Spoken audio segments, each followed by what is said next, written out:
우리 22절부터 33절까지 읽었습니다. 어제 아침에 14절부터 21절까지 읽는 가운데 은혜를 간증한 바울 사도에 대해서 우리가 비춰봤죠. 그러면서 은혜를 하나님께서 은혜 주신 그것을 자신의 간증을 한 거예요. 그 간증을 하면서 22절로 들어가는데 접속사가 있습니다. 그러므로는 이 간증을 다 나누고 그 다음에 이야기하기를 내가 너희에게 가려고 했던 것은 신령한 것을 나눠주려고 가려고 했다. 그런데 길이 막혔다. 이런 말을 다시 한번 합니다. 다시 한번 한다는 것은 우리가 1장에서도 나오죠. 1장에 로마 교회를 방문하려고 하는 목적이 뭔가? 신령한 것을 은혜를 나누려고 했다. 그런데 길이 막혔다. 서두에서 아예 처음부터 말했는데 결론 부분에서도 또 이 말을 하고 있어요. 이렇게 이 방문 계획에 대해서 마음에 조금도 의심의 여지 없이 분명하다는 것을 여기서 가르쳐주고 있죠. 길이 막혔다는 사실을 왜 언급하고 있느냐? 사실이기 때문에 그렇고 이 하나님의 일을 하는 데서는 어떤 가운데서도 길이 막힐 수 있다 이거죠. 여기에 오늘 제목을 붙인다면 바울의 로마 방문 계획입니다.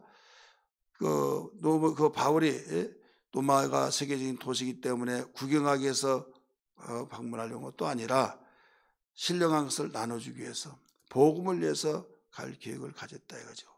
하나님이 가장 원하신 것은 교회에게 맡겨진 사명, 개개인마다 모두 주시는 복음의 재산 직분, 다른 말로 말하면 하나님께 화목하게 하는 직분, 이방인과 하나님과의 원수되었던 것을 화목하게 한 직분, 이것이 곧 전도인데 이를 위해서 바로 가려고 했다 이거죠.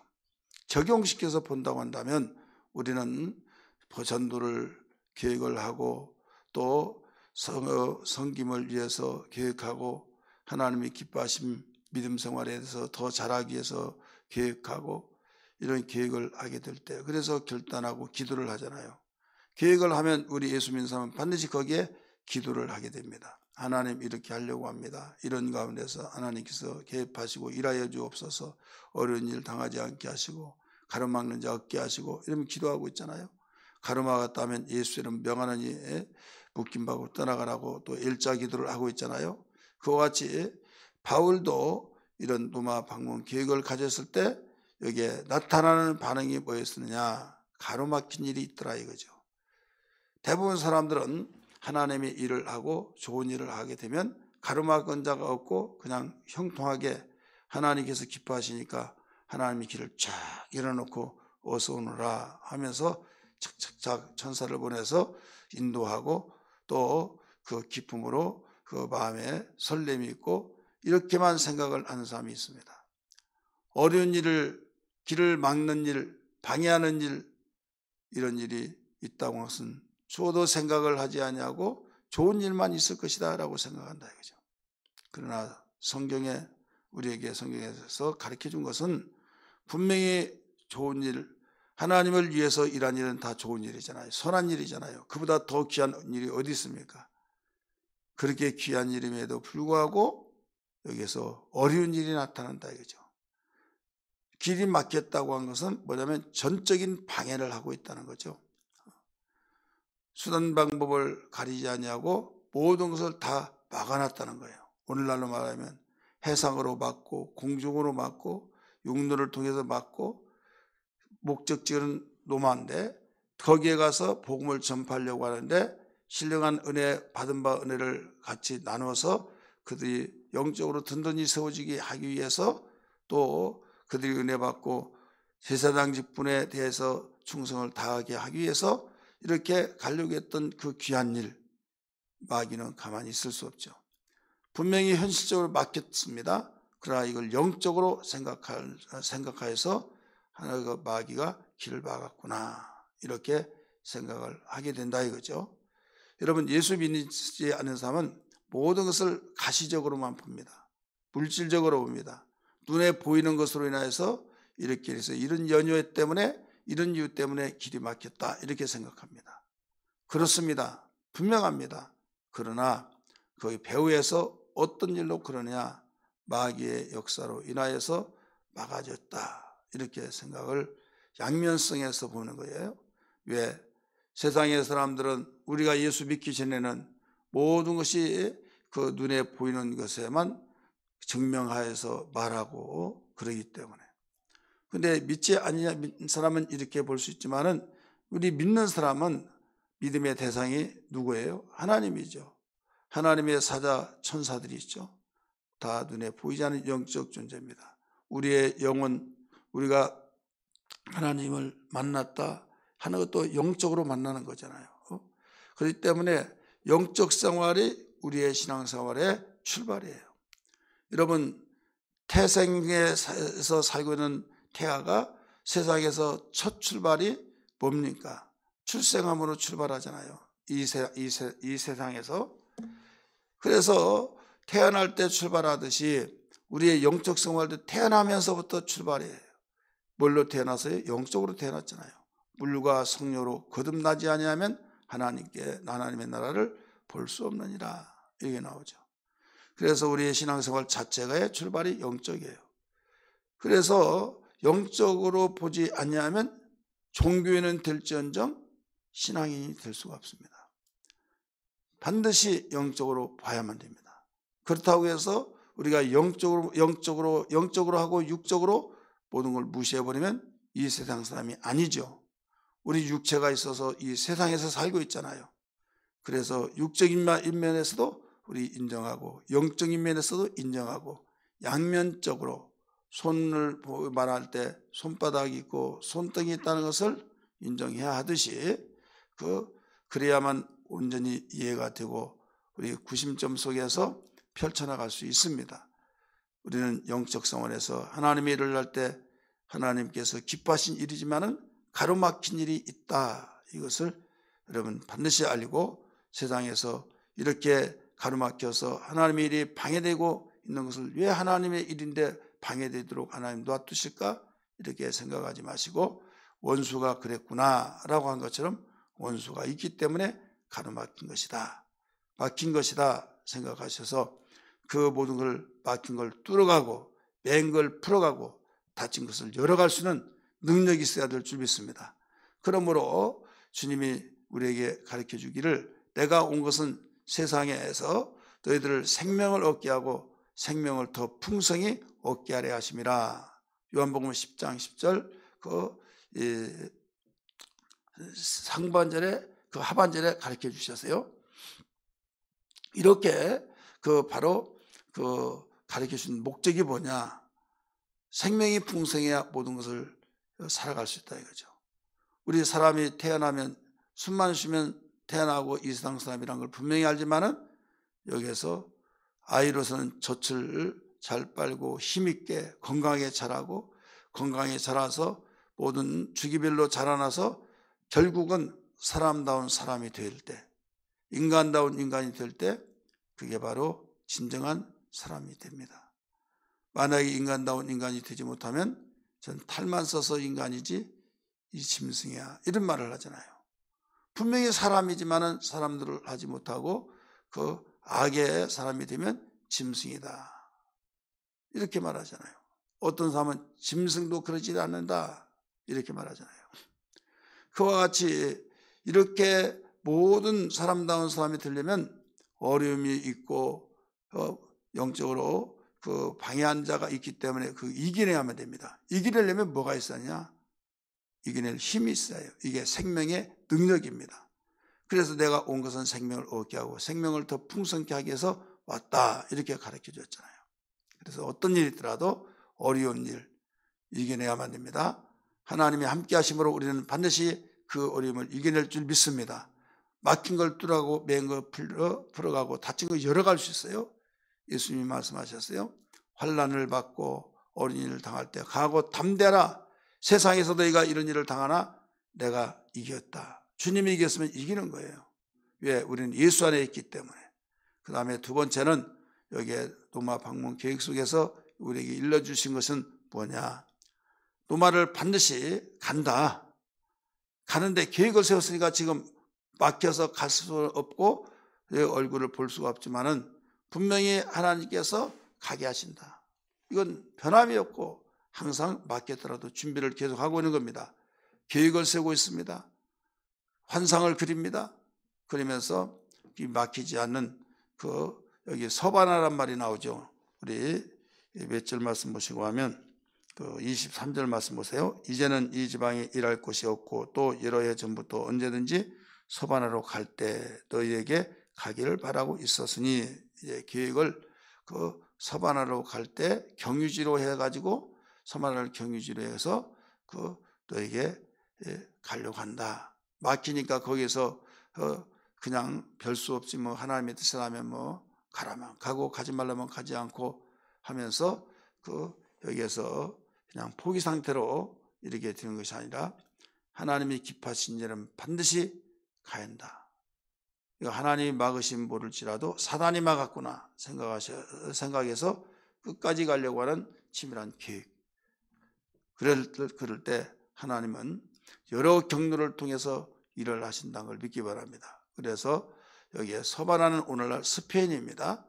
스페인인데 거기에 가서 이제 일을 보고 예루살렘으로 가서 전달해 줄 때 경유지로 해가지고 너희를 만나려고 한다. 이런 계획을 여기서 가르쳐 줬어요. 느닷없이 데살로니가 교회에 대해서 설명을 합니다. 마게도냐 26절 나오죠. 아가야 사람들이 예루살렘 성도를 위해서 헌금을 해줘서 얼마 어려운 성도들을 위해서 헌금해서 걸 갖다 주러 간다. 그런 말을 했죠. 그러면서 영적으로 우리가 그들에게 받았으면 이제 육적으로 예루살렘 교회를 도운 것이 마땅하다. 이런 말을 했어요. 그럴 때 가는 길에 너에게 들려서 너희들에게 초면이고 만난다고 한다면 한 번도 만나지 않았지만은 예수 안에서 형제요 자매라고 할 수 있는, 예수 믿는다고 하니까 예수의 피로 이루어졌기 때문에 영적인 형제자매가 되기 때문에 여기에서 육적인 것이 또 있잖아요. 육신을 가졌으니까 써먹서먹하고, 그러면 목적은 복음을 전하고 신령을 나눠주려고 하는데 알지도 못하는 가운데서 느닷없이 예수 믿고 이렇게 예수님 믿고 구원 받았느냐 막 하고 이런 이야기하면 이상하게 여길 거 아니에요. 우리가 전도도 그렇잖아요. 그래서 동기부여가 있잖아요. 그래서 사귐을 먼저 갖고자 만나려고 한다. 이렇게 말했어요. 우리 성경 한번 볼까요? 24절 이는 지나간 길에 너희를 보고 먼저 너희와 뭐라고 그랬어요? 사귐으로 얼마간 기쁨을 가진 후에 너희가 그리로 보내주기를 바랍니다. 사귐을 가진 후에, 사귀어야만 길도 안내하고 사귀어야만 식사도 합시다. 사귀어야만 전적으로 내가 밀어주겠습니다. 이런 말이 되잖아요. 사귀지 않고는 안 된다. 그래서 복음 전하는 일에서는요, 사귐이 중요해요. 또 세상에서는 사귈 때 우리가 마음의 문이 열려지고 그러잖아요. 목적이 있는 가운데서 목적을 이루기 위해서는 먼저 사귐이 필요하다. 여러분, 영적 생활도요, 반드시 우리에게 이 순서가 있다는 걸 알아야 될 줄 믿기 바랍니다. 미련한 사람들이, 좀 지혜가 부족한 사람들이 다짜고짜 우리가 지나가고 또 거기에 다시 올 수 없다라고 한다면 듣더니 아니 듣든지 그냥 선포하는 거죠. 예수님이 천국 복음을 전파하시고, 두 번째 천국 복음을 가르치시고, 세 번째는 병든 자를 고치시고, 공생의 3대 사역이잖아요. 전파하셨다는 것은 뭐냐면 한 번 보고 이제는 언제 볼지 모른다, 이번이 마지막이다 생각할 때는 그냥 전파하는 거죠. 그러나 정말 주거지를 두고 그들을 계속적으로 볼 것 같으면 가르쳐야 된다 이거죠.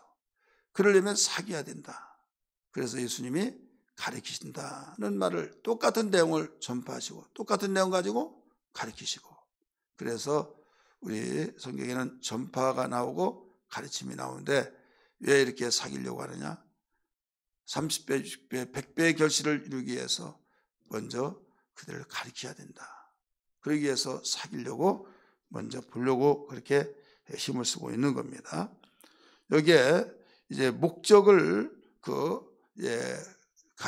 목적을 이루기 위해서는 그들에게 풍성한 선물 보따리가 필요해요. 사귈 때 마음의 문이 활짝 열릴 수 있는 것은 선물 보따리가 필요한데, 내가 너에게 복을, 충만한 복을 가지고 가겠다, 이렇게 나오죠. 오늘 핵심입니다. 29절 말씀 봅니다. 같이 읽습니다. 29절 시작. 내가 너희에게 나아갈 때 그리스도의 뭐라고 했어요? 충만한 복을 가지고 갈 줄 아노라. 우리 예수 믿는 사람은 세상이 알지 못한 복을 가지고 살아가고 있습니다. 내가 아무리 없어서 정말 가슴이 아파가지고 도와줄래 도와줄 수도 없고, 그래서 한이 지어가지고 나는 도와줄 것도 없어 절망한 사람들이 많습니다. 이때 여러분 강하고 담대하면 됩니다. 왜 그러냐? 내가 육신적으로만 도와준다고 생각하면, 육신의 것으로만, 보이는 것으로만 도와주려고 한다고 한다면, 궁핍하게 사는 사람이, 내가 도움을 받아야 할 사람이 무엇을 도와주겠습니까? 무엇을 가지고 가겠습니까? 바울은요, 없는 것 같으나 나는 있는 자요. 그게 뭔지 아십니까? 없는 것 같으나 나에게 있다. 이게 바로 복음이에요. 주님께로 받은 생명력, 생명입니다. 여기에 그리스도의 충만한 복을 가지고 내가 갈 줄 아노라, 이 말씀을 가르쳐주고 있죠. 우리는 그 베드로를 통해서도 우리가 그 복이 있다는 걸 알 수가 있죠. 금과 은은 내게 없으나 호주머니에 손을 넣고 주려고 봤더니 돈이 없더라 이거죠. 그래서 그들에게 실망을 줄 수는 없잖아요. 그렇기 때문에 그에게 영원한 이제 장애에서 구걸하며 사는 사람에게서 자유롭고 또 돈을 벌어가면서 살 수 있도록 고침받으면 됐지 않느냐. 나는 하나님이 아니지만은 약속하셨고 나에게 생명이 충만히 있음으로써 믿음에는 능하지 못함이 없다고 하신 그 말씀을 따라서 한 번도 걸어보지 못한, 나면서부터 걷지 못한 자의 손을 잡고 내가 나사렛 예수로 명하노니 일어나 걸어라 하며 잡아 당겼죠. 이때 걷기도 하고 뛰기도 하고 하나님께 영광을 돌렸다. 사도행전 3장에 나온 내용이에요. 이때 분명하게 앞에서 붙여진 그 내용이 있어요. 금과 은은 내게 없으나 내게 있는 것 나사렛 예수의 이름으로 명하노니, 이렇게 말했죠. 예수의 이름, 그 이름을 누가 도둑질해 갈 수도 없어요. 보이지도 않습니다. 그러나 그게 충만한 복이기 때문에 의학에서도 해결할 수 없는 그 일을 해줬다 이거죠. 우리에게는 모두 예수의 이름 있는 걸 믿기 바랍니다. 그리스도의 충만한 우리에게 복이 있는 걸 믿기 바랍니다. 이걸 가지고 우리는 살면서 이걸 나눠준다, 이런 목표를 삼고 항상 우리가 사귀려고 할 때 이것 주려고 그런다. 이걸 자신이 누가 인정하든 안 하든 나는 이것 주려고 한다, 이걸 알아야 될 줄 믿기 바랍니다. 그래서 29절에 그리스도의 충만한 복을 가지고 갈 줄을 아노라 하면서 먼저 선포를 하고 있는 거죠. 그러면서 이제 또 기도해달라고 또 말합니다. 마무리하면서 30절부터 33절까지요. 30절 말씀 보세요. 형제들아, 내가 우리 주 예수 그리스도와 성령의 사랑으로 말미암아 너희를 권하노니 너희 기도에 나와 힘을 같이하여 나를 위하여 하나님께 빌어 나로 유대에 순종하지 아니하는 자들로부터 건짐을 받게 하고. 이것은 바울이 로마에 있는 교인들에게 기도를 요청하죠. 충만한 복이 있는데 주는 자인데 무슨 기도냐 하지만은 이 원수들이 많이 있기 때문에 또 하는 사역이 있기 때문에, 그래서 그들에게도 충만한 복이 있잖아요. 이 예수 믿으니까. 그래서 상호 우리 협력하고 있는 거죠. 나는 그리스도에 가지고 있는 충만한 복을 가지고 너희 간다. 너희들도 그 복이 있다. 나를 위해서 기도해 달라 이거죠. 우리는 서로 우리가 기도하며 합력하여 선을 이루어야 될 줄 믿습니다. 자신을 위해서 기도해 달라고 하고 민족을 위해서 기도해 달라고 하면서 이제 여기에서 그들에게 마무리를 합니다. 33절 평강의 하나님이 너희 모든 사랑과 함께 계실지어다. 이보다 더 큰 축복이 없죠. 아무리 돈, 권세, 또 영화가 있다 할지라도 거기에 평강이 없으면 행복이 될 수 없어요. 그래서 이스라엘 백성에게는 하나님이 택하신 민족에게 살롬 살롬 살롬 계속 아침 저녁 점심 할 것 없이 계속 이 인사로 통일됩니다. 이게 평강이죠. 그래서 평강의 하나님께서 너희 모든 사람에게 함께 계실지다. 아멘. 이렇게 맺고 있죠. 오늘 평강의 하나님이 함께 하셔서 우리 성도들에게 놀라운 축복이 있기를 주의 이름으로 축원합니다. 우리 같이 기도하겠습니다.